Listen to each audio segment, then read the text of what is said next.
Okay, so good evening everyone. So welcome to our Cyprus user group Philippines. So I think this is the second time that we'll have some speaker. And to start with, so I guess this session will be recorded, but I think it's also in a stream right now. And of course, we are also have some Slido, and we are also in YouTube, but we'll probably post that to our Facebook page and also in our chat as well. And of course, I'd like to promote our group, Cypress IOPH. So these are our or if you have some questions, or at least the community can help you as well. And I'll be your host. So I'm Anthony. So I think this particular group is a product of Ministry of Testing Philippines. And of course, I have my co-host Richmond. So Richmond, say hi, please. Hey everyone. Okay, so Richmond will be will be facilitating our Q&A portion later as well. So of course, we like to acknowledge Johnny. He's doing a lot of things right now. Uh, okay. And before we start, let me just introduce you our next meetup. That will be on October 28th. So it's actually called Model-Based Testing for Cypress by George Blundell. It's from UK. And of course, I'd like to introduce our speaker, so Rob Richardson. Actually, I just know Richardson from the other community. So actually, it's from the PWA community or the Progressive Web Apps. So I think Richard is a developer, software developer, and has been dealing with so many languages, I believe, and also a Microsoft MVP. So I guess we could proceed now, Richmond. So before Rob can start. So please join us in our Slido. I'm sending it again in our chat for some questions about um, Cyprus, your experiences in Cyprus. So I would stop sharing.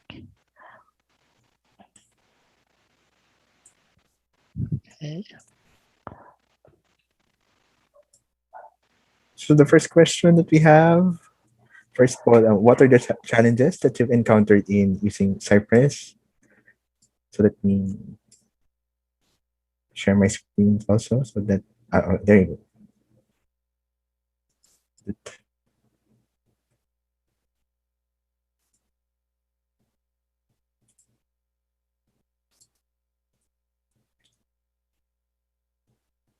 We will give you a few minutes to answer this, Paul.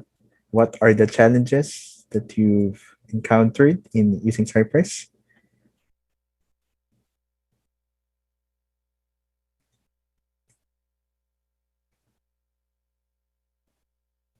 Or maybe our audience didn't encounter any challenges.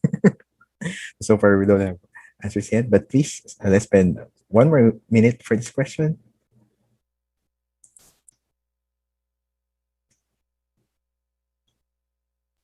Or we could stay this question all throughout, and then we could revisit uh, this poll or Q&A.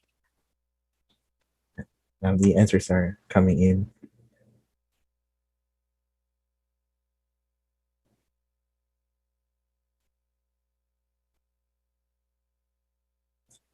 Just gonna. Okay, so we have multi-domains, but guess this is a limitation. Then, well, this is a question about the most common features of Cypress that we use here.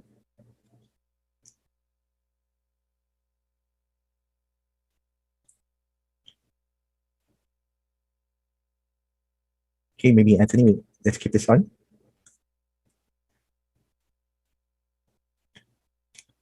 But first, before I pass, we have one more question. So this is just a quick poll.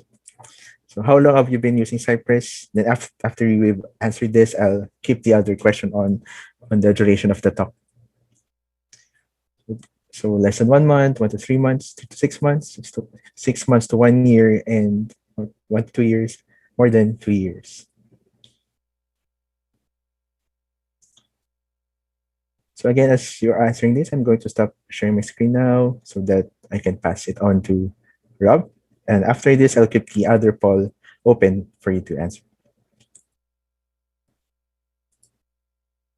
Rob, take it away.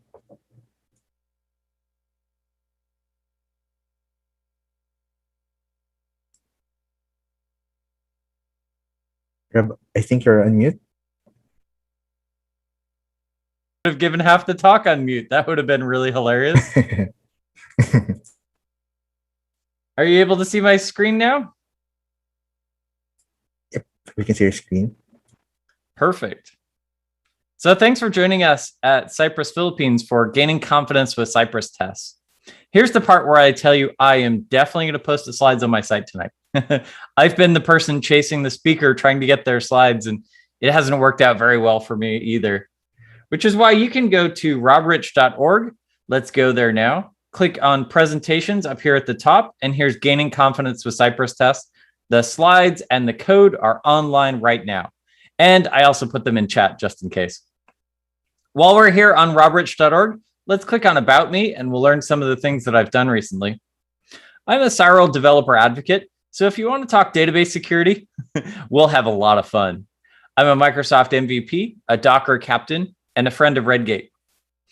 I got to work on the Gulp team as a core contributor in version 2 and version 3. That was a lot of fun. And one of the things I'm particularly proud of, I replied to a .NET Rocks podcast episode. They read my comment on the air and they sent me a mug. Woohoo! The other thing that I want to highlight here is AZ Give Camp. AZ Give Camp brings volunteer developers together with charities to build free software.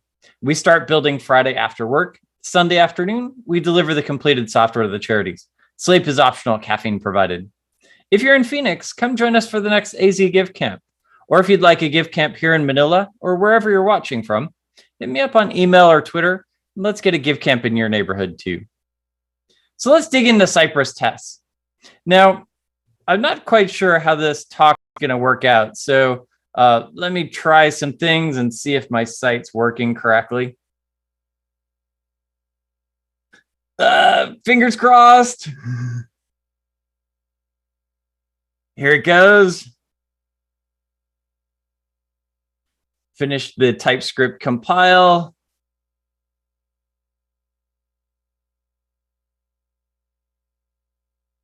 Yeah, it looks like my site is working. So I think this talk will work out really well.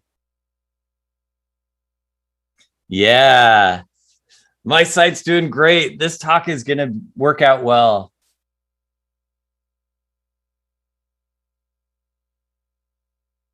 So what did we just see? We saw Cypress doing some browser-based functional tests, or the way Cypress likes to explain it, end-to-end tests.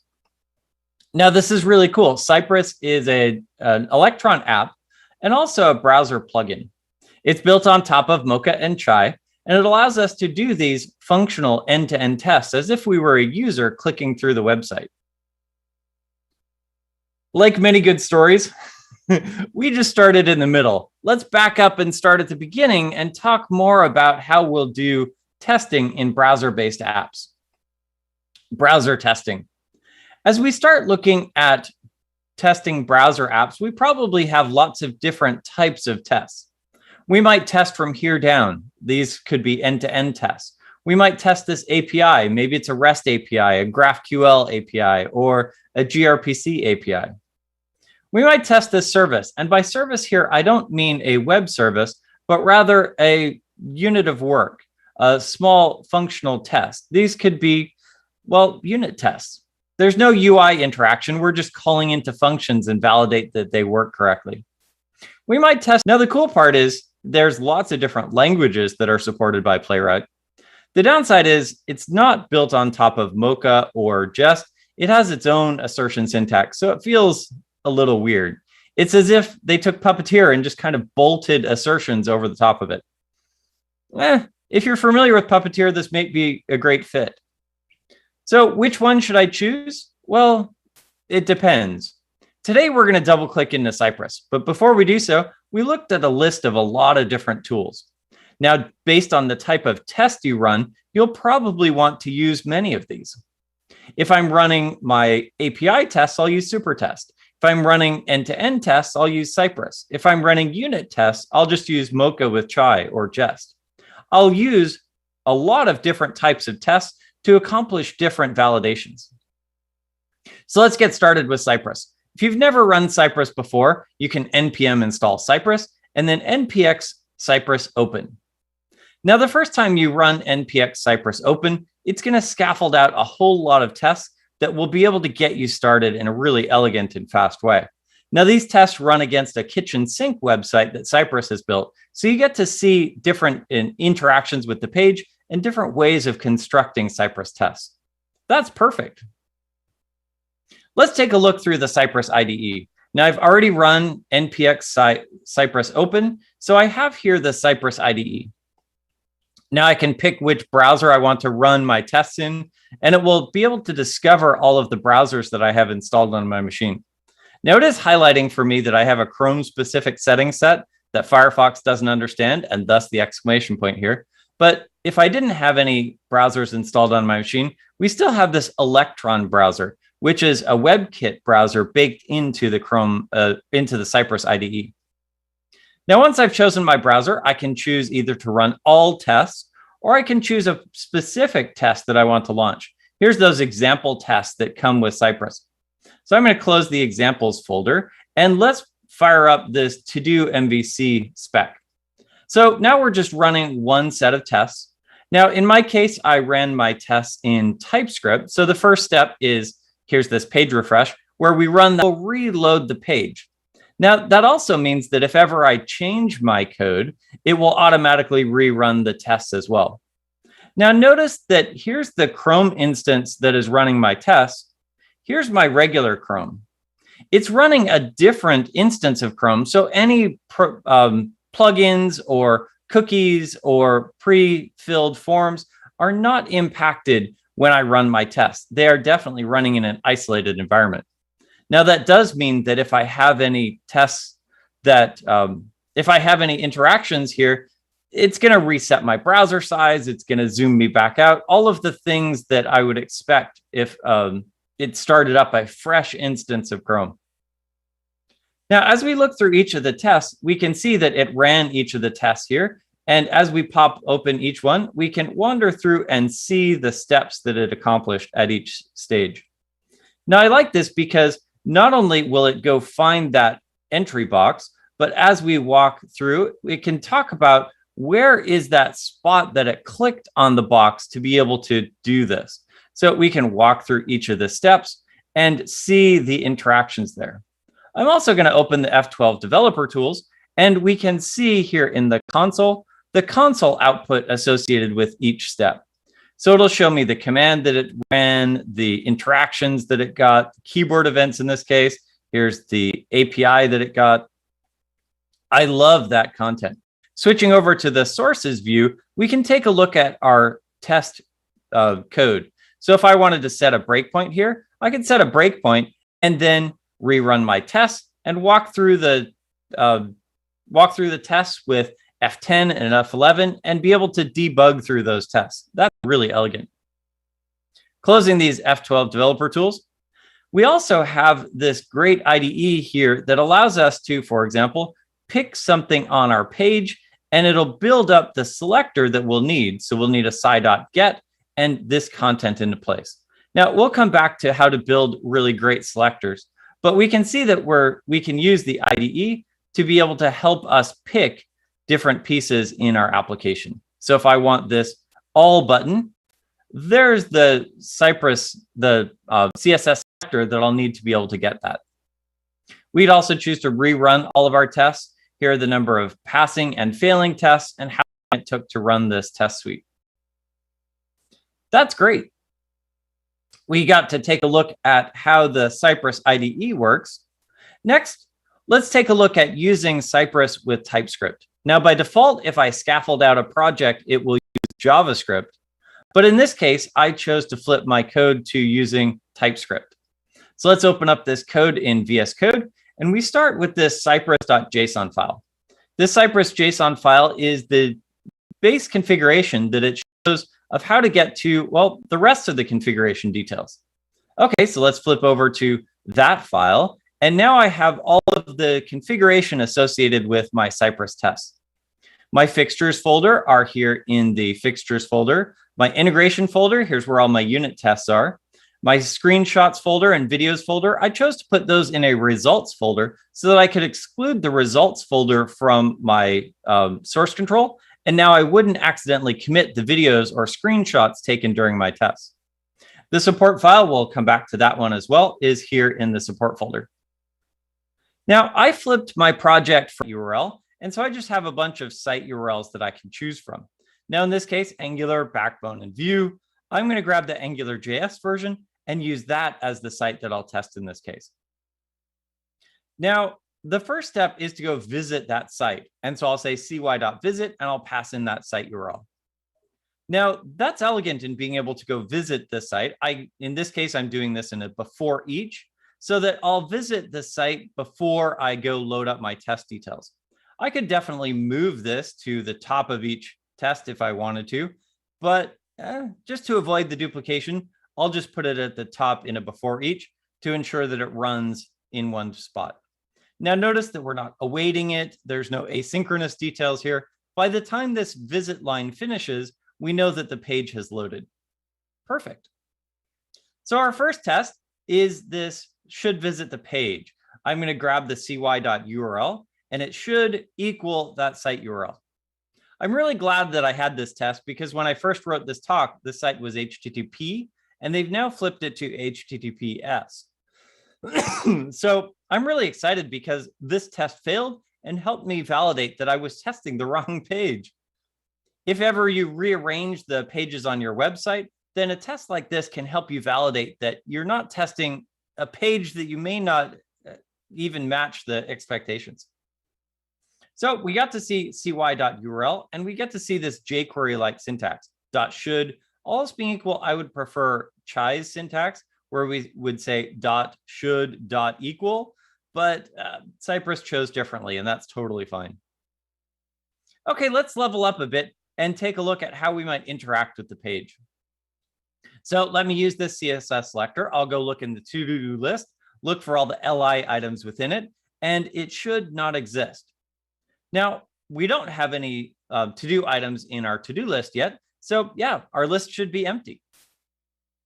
Yeah, that is a magic string. Sorry. Next up, let's start to type in our page. So I'm going to create a new to-do, and here's this write Cypress test. I will go find that new to-do box, and I will type into it this new to-do, and then I will push enter. Notice that this one has a $sign in front of it because I'm typing this string into place, but this one does not. Here's that enter key. We can push shift, control, function keys, and various other unique keys on our keyboard just with this curly brace and describing that key syntax. So in this case, I'll type my new to-do and I'll push enter. And now it's going to go do all of the JavaScript page events to make that process happen. So once this line is done, then I'll go grab those to-do items and validate that it contains this new to-do. I've typed into this box, and then I go look in the list to validate that that to-do is in place. Let's also go grab the entry box and validate that its value is now blank. Perfect. So once I've got this test in place, I can validate that here's add to do. So we'll go type into this box. There's that box. We'll type into it the content that we want. And then we validate that this entry is added into our to-do list. Back here in our code, let's level up again, and let's start to interact with the page a little bit more. Now, I want to type an irrelevant to-do. I want to type a new to-do, and then I want to mark one as completed so that I can see that this is done. So let me go find that view that is this to do. So there's kind of that jQuery like filter syntax. So it will go find all of the views and run it through a filter to make sure that it includes this text in it. At that point, let me go find the toggle button and click it. Now that toggle button will only show on, nope, not that one, that one. The toggle button only shows once I've, the toggle button is right here. So I can just click that and do what I need to do. Here's that toggle button and I will click it. Once I've clicked it, then it will do all the JavaScript events. And now let me go look through the list and it should have a class of completed. So when we get to this part and we complete it, now it ends up with that completed CSS class. Now I just clicked that, but here we have a before and after. Nope. Where is before and after? I don't see it. There's a cool way to get before and after states, and I'm missing it. So we'll go validate that our to-do item now has a class of completed. Let's level up again. I want to now go click the button to delete it. Now we saw how this delete button only shows up when I hover over it. Now we're not running browser events, we're running JavaScript events, so we don't get this kind of hover experience. So instead, here in our test, we're going to create our new to-do. We're going to create an irrelevant to-do, and that way we'll make sure that we complete the item that we want, not some random item. So let's go find that to-do item. We'll go find the destroy button, and we will click it. Now it's not visible unless we mouse over it, and we're not doing the CSS events, only the JavaScript events. Therefore, we need to pass in force of true to say, yes, I really want to click it, even though it's not visible. Then we'll go look for visible items, and we should have a length of 1. Only 1 is left. This irrelevant to-do item is left. And let's go validate that that visible item is the irrelevant to-do, not the to-do that we wanted to mark as completed. Great. So now we're doing a whole lot of interacting with the page. We've been able to type in the page. We've been able to select things, click on buttons, even if they're not visible. Let's level up again and talk about, well, we're doing a lot of redundancy here when we type this to do and this to do. In this case, I want to create 3 to-dos. Let's instead create a command. Now I'm going to come here into commands.ts. This was imported from my command here. And this command.ts then defines a new item that I want to be able to make into a Cypress command. So I'm going to name this to do add, take in a text. Thank you to TypeScript. This is a string. And so let's go find that to-do box and type that text and push enter. While I'm here, I'll just validate that as soon as that's done, the entry box is empty. Now, this being TypeScript, I could definitely come in here to my test and do this, but TypeScript wants to validate that this method exists as well. So we'll head over to the Cypress docs here and take a look at how we do this in TypeScript. Not only do we create our command, but we also need to create a TypeScript type declaration file to describe this method. That tells TypeScript how this method works as well. If you're only doing Cypress in JavaScript, you won't need this part. But here in my test, not only do I have my command that describes how this method works, I also have my TypeScript declaration file that describes how this method works. So now my TypeScript compile is happy. Now I've created one for adding a new to-do. I also created one for marking it as complete. So I'll go find that toggle button and I'll click it. If ever you've used page objects inside of Selenium, then these commands probably feel right at home. I can take all of the wacky logic associated with my test and I can move it into one spot, and that one spot then can describe the content.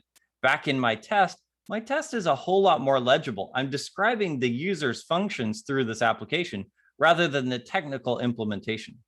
So let's add a to-do, add another to-do, add another to-do, mark that to-do complete.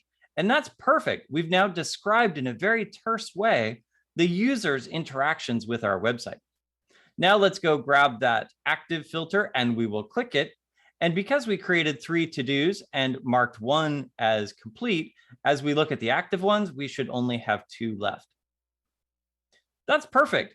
And it was really cool to be able to level up adding these commands to be able to centralize our implementation and describe our business problem, our user interactions, to make our test a whole lot more terse. Let's do that again. Let's add a bunch of to-dos. We'll mark 1 as complete, and then let's go click the completed button. Once we've got that completed button, we should only have 1 item in our list. Now, this selection was a little weird. Dot filters A. It might have been better to optimize for a different selection mechanism. If we, for example, reorganize our website, move the HTML around, we might, pardon me, we might want to make sure our tests are durable through that process. Instead of focusing on a CSS selection chain like this, we might want to create a specific class or ID on that element and use that as a selector. Or even better, we could create a data-cy element on our content, and then in our test, do a cy.get that very specific thing. That not only allows our test to be really durable, we're guaranteed to be selecting the item that we want, but also nicely documents inside of our code that this HTML is something that has a unit test behind it. We'll come back to CSS selectors. That's a really elegant pro tip there. Next, let's fill out this list by clicking the completed button and validating that once we've completed that task, then we don't have that item in the list anymore. So we can see based on these tests, we can now get confidence that our application is going to work in all of these places. Now, in this case, I don't own this site. This is an external site. And so I'm just running these tests on their site. We could run these tests in our production environment just as easily as we could run it in our development environment. And it might be perfect to run these maybe once an hour and validate that our website is still running. Wouldn't it be nice if we know before our customers called us to tell us that we have an outage? So that's great. We got to validate this to-do MVC website and be able to validate that our site works in all the ways that we expect. Let's level up and talk about network interactions. Here's a Hacker News PWA site, and this is kind of the spiritual successor to To-Do MVC, the site that we just looked at. Now, this creates a progressive web app based on Hacker News. So here's a React one, here's another React one, a Preact one, here's one built in Svelte, and each of them is going to go visit Hacker News, download all the news stories, and show it in their application. Now, if I want to test this application, I don't know what the current story at the top of Hacker News is, and so I can't, for example, validate that I've rendered the story correctly. Let's take a look at how we might build this test. Let's close out this test and launch the other test. There we go. Hacker News PWA.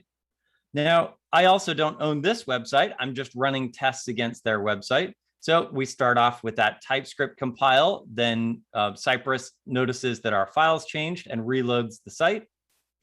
So let's go visit this Hacker News site. And if it's been a minute, then they've turned off their site.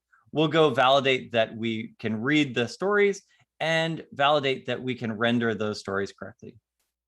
So let's take a look at the code that builds these tests. Here's the Hacker News PWA test.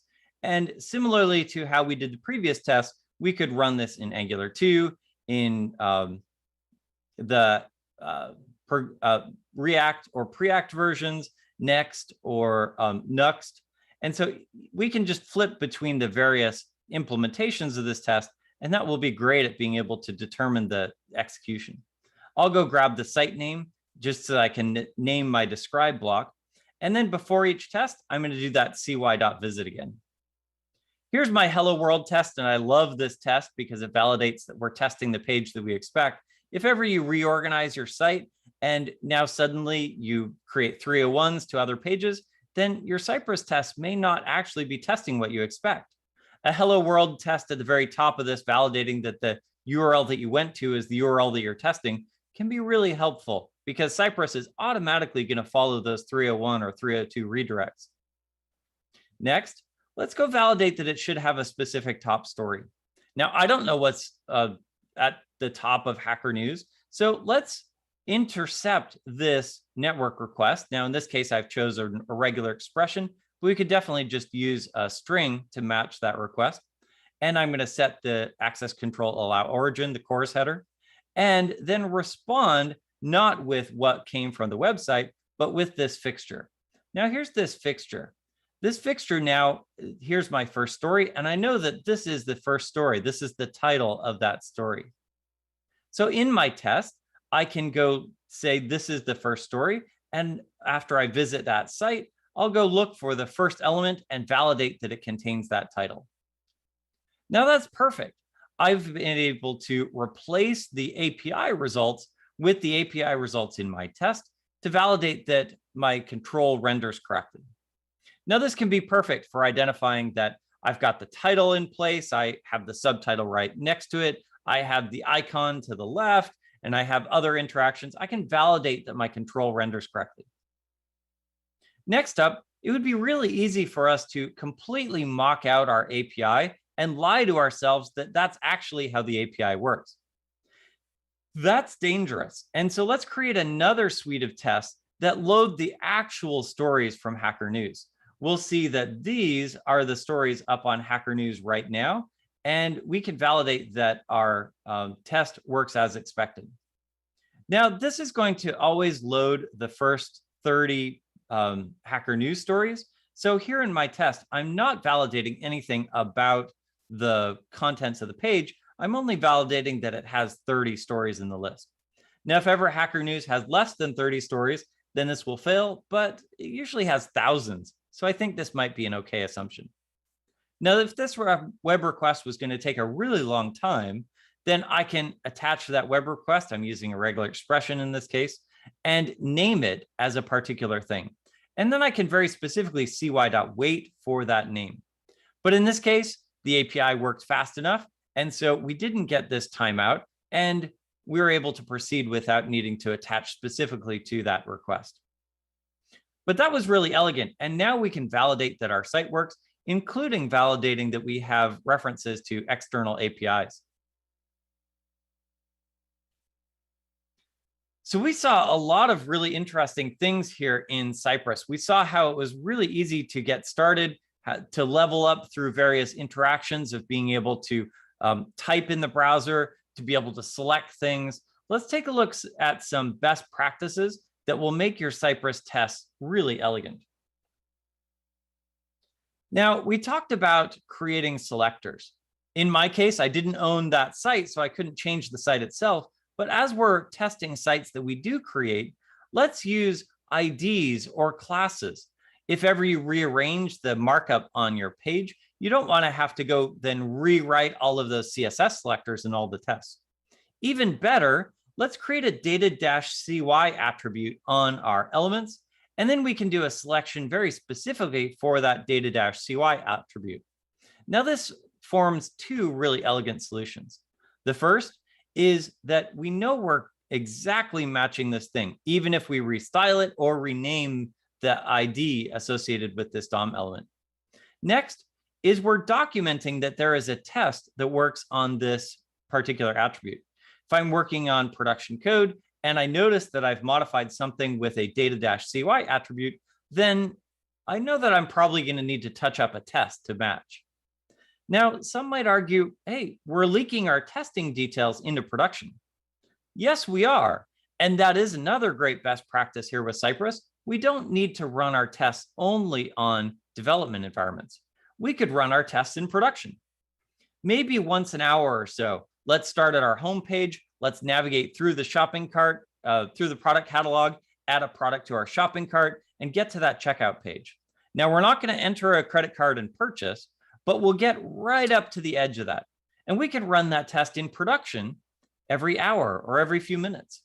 That helps us validate that our site is still functional in production. And wouldn't it be nice for our test to be able to tell us that our site went down rather than our customers calling us when they're really mad?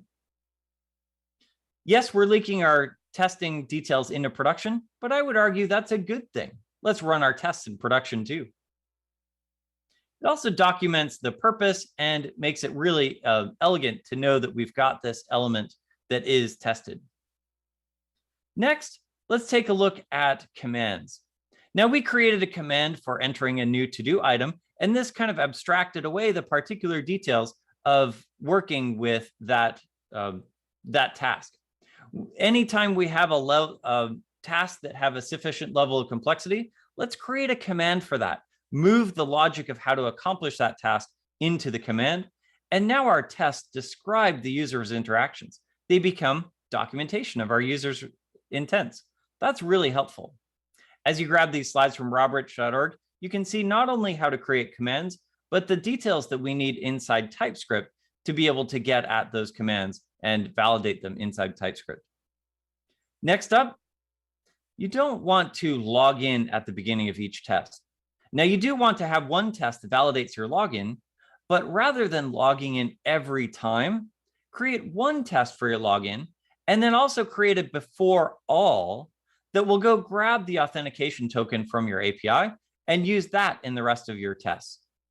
Now, we definitely do want to validate that we can log in, but we don't want to do it at the beginning of each test. That just slows down our process.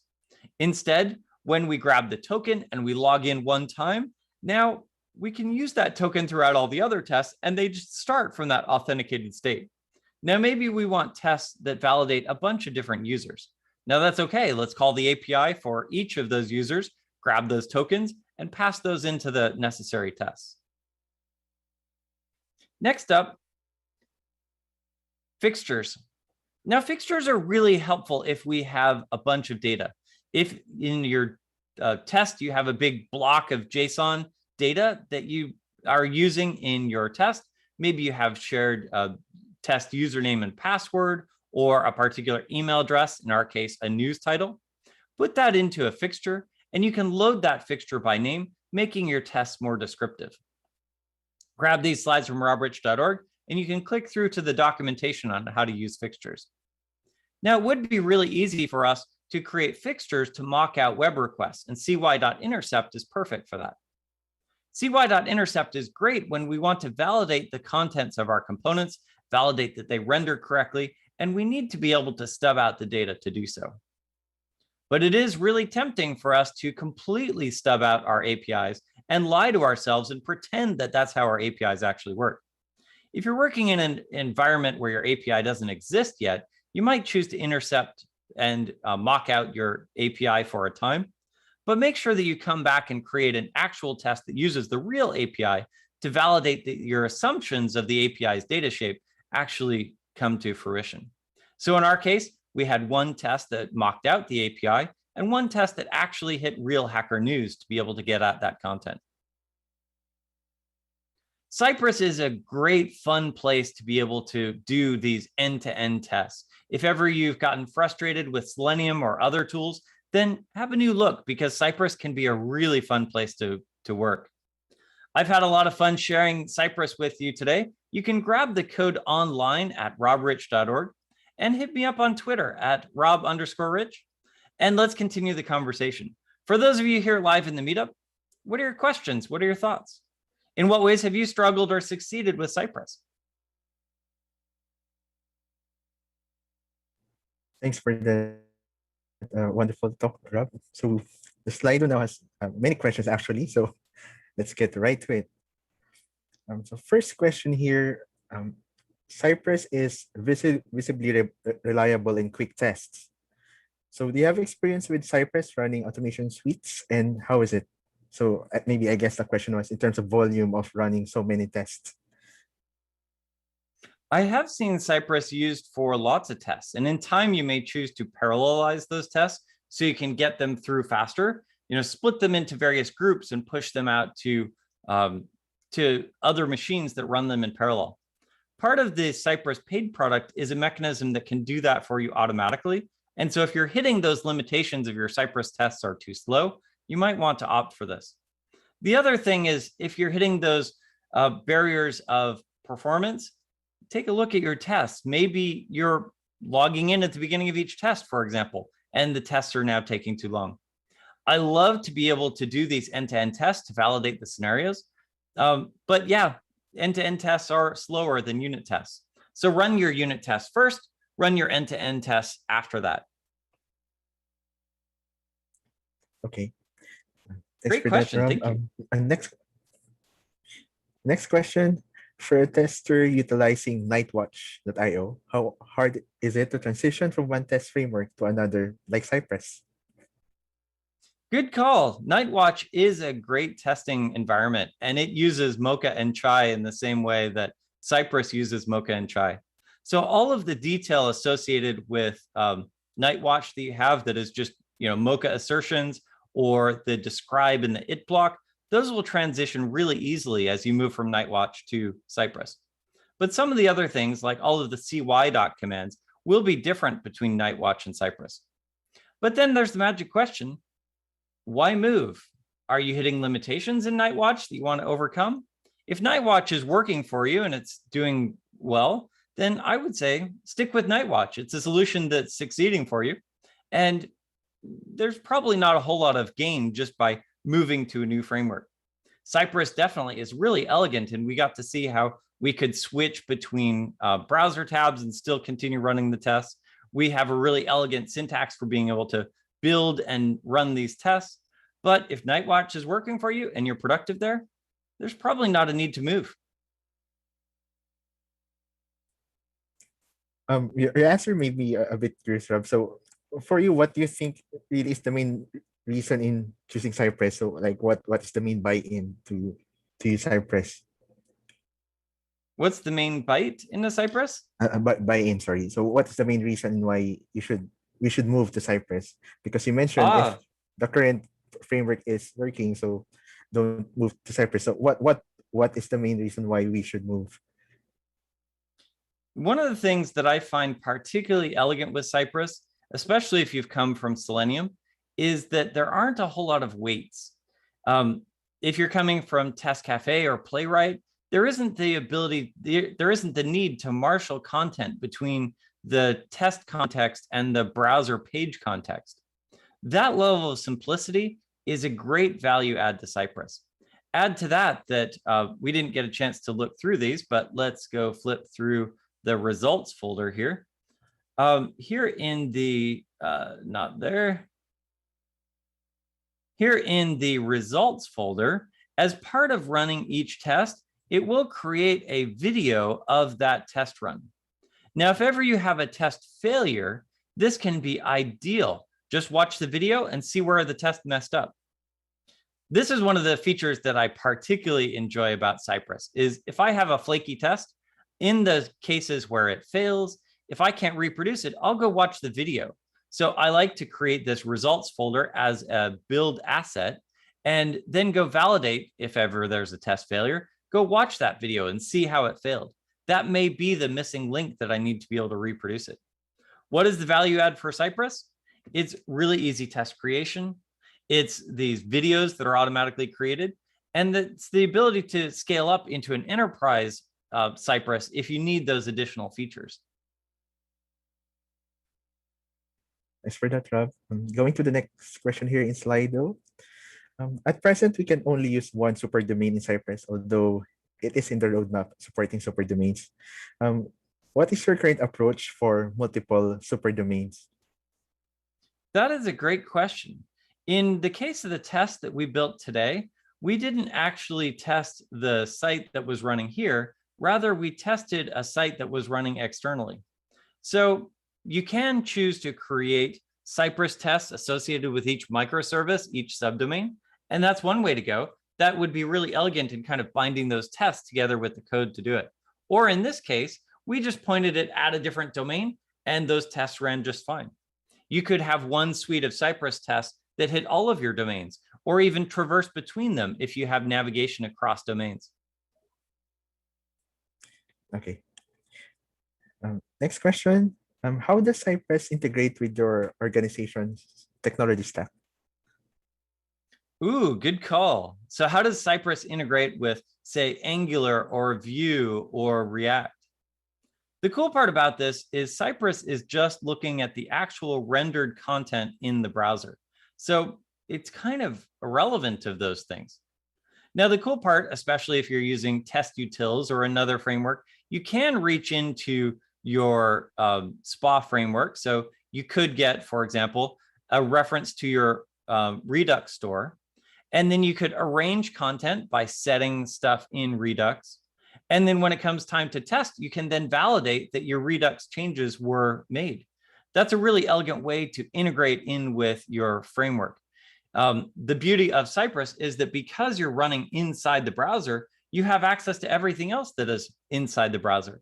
In the same way that the React dev tools are able to reference the React components, Cypress is able to reference those as well. That can be really helpful. Thanks, Rob. So we still have a lot of questions here. Maybe we have room for 5 more. There are a lot of interesting questions. So the next one is related to one you mentioned earlier about parallel testing. So how do you actually do parallel testing in Cypress?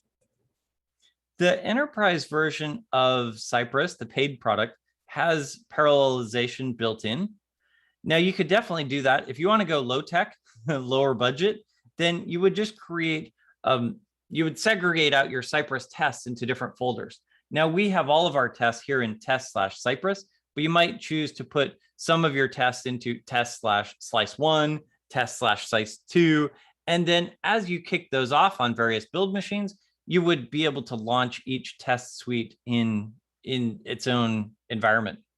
Now, that's the low code way to do it. But the Cypress paid plan is really elegant because it kind of does that all automatically. It watches all your tests and is able to, parallelize them across a set of machines. If you're ready to parallelize your tests, Cypress Enterprise can be a great investment. All right.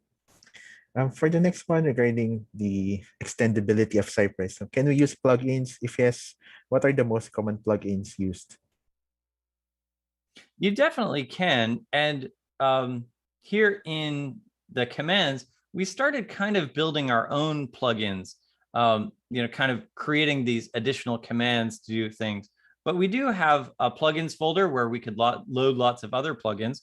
For example, we could load an accessibility plugin, or we could load a plugin that validates CSS and takes screenshots. There's lots of different plugins that we can pull in. What is my favorite plugin? No plugins at all, because at that point, then I don't need to include additional dependencies. But if you have additional needs, plugins in Cypress are a really elegant place to look. I generally Google for them, and I'm able to find the plugin that I need pretty easily. Right, thanks, Rob. The next question is regarding the cleanliness of the debug logs. So how do you hide unnecessary XHR request in the logs of Cypress dashboard while running the test? Good question. How do I hide them in the test? Now, in our console output here, let's open up the F12 developer tools.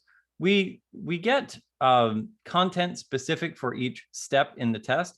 And yeah, we might get some XHR content here, but arguably, it's just logs in the test. I'm not really bothered by it. Now, we could, when we did this test, we actually canceled the real request. So we get this message here, and that might be a little ugly, but it's not that bad. If you're super worried about it, you could create a mechanism within your application to be able to take over window.onError and be able to pipe that into a different way. All else being equal, though, if the test passes, the details of the log are probably less relevant. And so I generally don't worry about it. Okay. Maybe we still have room for 3 more questions. Next is regarding multi-tabs. So can Cypress test multi-tabs? So example is clicking a link when that link opens in a new tab and you test in that newly opened tab. I really haven't had that need yet, opening a new tab. I'm curious now. I'll need to do some homework. Anyone here in the call have experience with creating multi-tab tests? Well, sharing our personal experience, we actually had to test a multi-tab, but we can't yet. We're still looking for a way how Cypress handles that because by default, Cypress I think doesn't support multi-tab, so we're still looking some workaround. Okay. All else being equal, opening a new tab in the browser may lose the user's context. We've broken the back button. And so it's not a great solution, but I would push back and say, can we not do multi-tab? Can we just leave it all in the same tab? And at that point, yeah, knowing that Cypress has a limitation around multi-tabs, that kind of solves that limitation as well. If we just don't have multi-tabs, Cypress will continue working great. Yeah. So next question, if we will be migrating scripts to Cypress, is there any way that we can use an instant migration? So maybe like a migrator tool or something like that. I'm not familiar with Cypress migration tools. That sounds really interesting. I know that there's migration tools for Vue and for Angular as you upgrade versions. Have you had experience with Cypress upgrade tools? No, personally, we don't have experience on that yet. But whoever who asked this, do you have an experience? Yeah, but from our experience, we don't have. Yeah. Yeah. I found that Cypress tests are pretty much really elegant to write. So I don't have a whole lot of concerns in the test migrating things or otherwise. So I've not had that need before. I'm curious now. Yeah. And maybe last question for tonight. What reporting tool would you recommend for Cypress so we can share it to stakeholders? Ooh, the cool part about this is that we can harvest the results. Let's come back to my cypress.json. And in this case, I've chosen to report this using a JUnit reporter. And I've chosen to put my Cypress output in this in the results folder. So right next to the videos, we have the results of each test. And there's a few of them. But if we then pipe this into our build as test results, then we can use the standard dashboard that we use for showing test results from all of our other tests and be able to show our Cypress test results there too. Now, JUnit is just a common test results format. It has nothing to do with Java specifically, although that's where the J came from in JUnit. But just exporting these as JUnit test results can be really helpful in visualizing those in the dashboard. What's really fun, though, is getting an executive in front of this dashboard and just saying, let me show you. Our site works. And just letting that play in the background sometimes can be really entertaining because the executive will stop the conversation and watch the test because it's so entertaining. Yeah, right. This made me think, Rob. So as you mentioned, we can use this already as a dashboard, and there's already a Cypress dashboard available, as you mentioned, a paid one. But I'm curious if you had any experience on maybe creating your own dashboard. Maybe you did some customization not offered by this or the Cypress dashboard. Have you had an experience where you had to build your own dashboard for your test? I don't have any experience with this. I've been able to use the dashboard inside of Azure DevOps and inside of GitHub Actions to be able to show test results, and also in TeamCity. And usually the built-in dashboard of test results is sufficient. Cypress Enterprise does include kind of a global Cypress dashboard across all of your products, and that can be really elegant. But if you have that need, I'm curious. I haven't had that need, and so now I'm kind of curious of how you might build that out and integrate those test results. At the end of the day, because they're just JUnit test results, I suspect that the majority of normal test resulting dashboards will be sufficient to display this data. Yeah, that's right. So I think that ends our talk tonight. Rob, would you like to tell everyone where they can find you again if they still want to ask about Cypress or get to know what you're working? Yeah, definitely. Head over to robrich.org, click on presentations here at the top, and the slides and the code are online right now. You can get at them right now. If you find questions later this afternoon, this evening, or tomorrow, hit me up on Twitter at Rob_Rich. Let's continue the conversation. It's been so much fun getting to join you here in Manila for the Cypress user group. And thank you for being with us tonight, Rob. Thank you to everyone who joined tonight's meetup. See you again next month. Bye.